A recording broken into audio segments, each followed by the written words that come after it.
shit chips just were got hard. silly. Yeah, like stuff just got silly, man. Well, yeah, I was, really banging junk with an old friend of mine in that scene, right? The guy who plays Greaves is a friend of mine, Ryan Hansen, and we were shooting it in a manner where the camera was here, so I was off screen, and then Pena's here looking at the camera, so they can't see me and Ryan. And we're good friends, and we've never done that before, so it was very weird, and we giggled so much, and Pena got really upset because he was supposed to be, Yeah, because I don't want to look at it more than I have to, you know what I mean?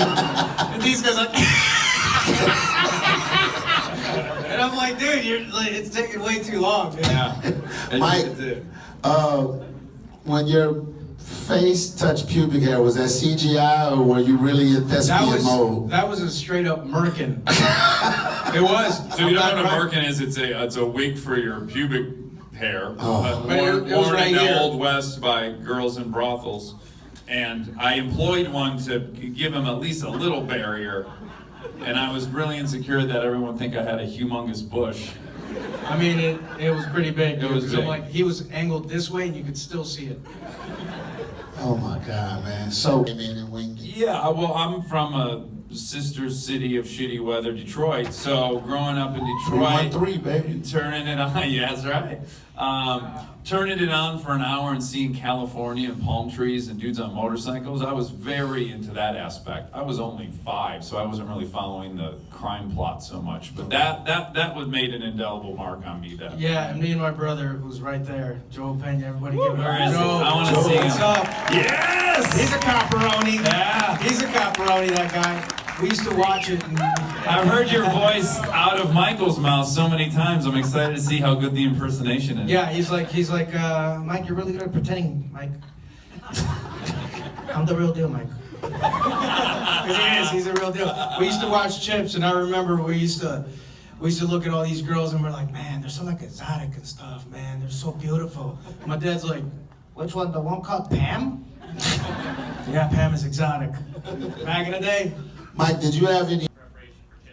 His question was, how did I get so ripped? Thank you for asking that. Let's go. So it was diet, of course, that goes You know what I without mean? saying. Genetics has something to do with it. Sorry, go ahead. No, for End of Watch, I trained like 5 months, you know what I mean? Ride-alongs all the time, and like, shooting weapons and stuff. And for Chips, it was none of that. You know what I mean? I'm like, because I think I did enough for End of Watch, and this was a completely different tone. I think if you would have went like, He was also an FBI agent, really, Yeah, exactly. so that would have been more accurate yeah, to and go. if you go too crazy, you're gonna be like, whoa, what movie is this guy in? So I think you gotta, whatever the script and the story needs, that's where your preparation, that's what kind of preparation you do. And if you get the script already, then I usually don't try to over-prepare, because then it's just paralysis through analysis, you know what I mean? I gotta get my voice like you red line guy. Yeah, dude. So, Okay. No, it was, Joe, what was the one on, like, right before 26th Street, on 20th Street? I don't even know what line it was. I'm like, "Vete pa acá." And I'm like, that's where we want. He's over here and stuff. Huh? Yeah, Blue line? All right. Yeah, there we go. So being from Chicago, man, when you look and you hear the news about your city, how does it affect you as a Chicagoan to see what's going on here in the city, man? Well, now that I'm an actor, I'm like, I know that the media, for the most part, wants to always, make it seem as scary as possible. You know what I mean? I remember I shot a movie in Mexico, and I thought that it was going to be bombs everywhere. You know what I mean? But that's the way they sell, newspapers, and that's the way you get hits. You know what I mean? Like the World Trade Center, when it happened, the same replay was going on time and time and time and time again, because that's what sucks viewers in. So they're like, they don't tell you about the good stuff.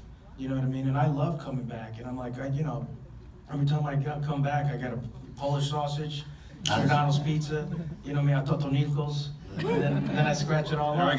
Here we go. No, but seriously, but that's, you gotta understand, like, you see the media and you're like, oh, that's, part of the entertainment business, and they have their thing, but like, the reality is, Chicago's still a great city. Absolutely. That means so much to the land when somebody of your stature says This picture randomly on the internet, I was trying to figure out how to spell Poncherello for a joke I was making in another script, and then this photo of John and Ponch popped up.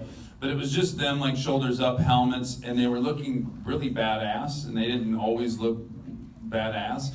And I was like, wow, there's a Bad Boys version of this movie waiting to be made. You know, not the parody version or the, you know, slapstick one. And then I went to Warner Brothers and said, I think that this could hold that kind of tone just because of the motorcycles and the police work. For some of the young script writers out there, people that